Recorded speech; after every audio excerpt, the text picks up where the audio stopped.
Hey guys, the Mike with Old Guy Dojo yet again. Welcome back to the channel. Today we have another demo video, this time exploring range, the range between you and your opponent. And this can definitely dictate how the encounter goes. There are three places you can be if you want to break it down. One is far away, I'm out of range.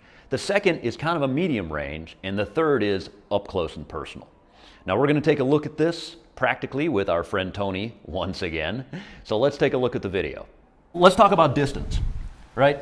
Everybody wants to stay back here, right? Because you can throw big punches and kicks and stuff like that. That's a nice striking range. I go further back, I really don't care what Tony throws at me, he's not hitting me, right? I can't reach him, he can't reach me. We're out of contact. Here, we're in contact range, right? I can reach him, he can reach me. So this is the range that most guys like to hang out because they can do their punches. This is the range we like to be.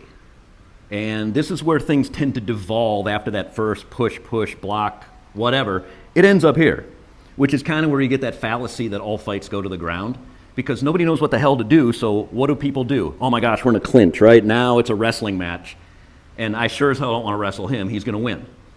Leverage, size, strength, age. He's going to kick my ass, right? So we're not going to play that game. But we like this distance because we have weapons that we can use inside. And one of those weapons, our favorite one from here is our friend the elbow. Such a nice weapon. We've talked about throwing the elbows before, right? How to throw the elbow. But in a practical application, this is what stuff ends up being, right? I've got his hands. I can come here. I can come here. And of course, as we've shown, if I can go through on one direction, I can come through on the other direction. So that same rotation that we use to block is going to be elbows in here, which is a good range to be because I can manipulate him, and unless he's a good wrestler or has some kind of training close in, probably not going to be real happy with this. Are you happy with this? No, I'm actually a little bit lost on what to do because You're so close to me and I'm not used to it. I think my instinct would be to grab, right? Yeah. Right, so that's where it goes. He's grab to lock up my weapons, which is a different animal altogether, but if Tony goes to grab and I have a good stance, go ahead. Right, he's going to go to grab. I have things I can do here, right? I have things I can do up here because he's doing a 2-for-1 trade.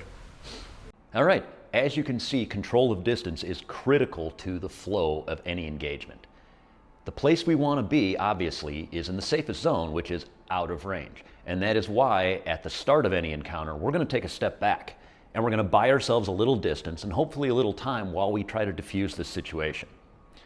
But if our assailant insists on closing that distance, my preference is to get through that medium weapons range as quickly as possible and into that close-in contact range.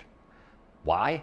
Well, in my experience, most guys just simply do not like that range and they do not know what to do, which gives us an advantage. All right, guys, that's it. Until next time, this is Mike with Old Guy Dojo, and stay formidable, my friends.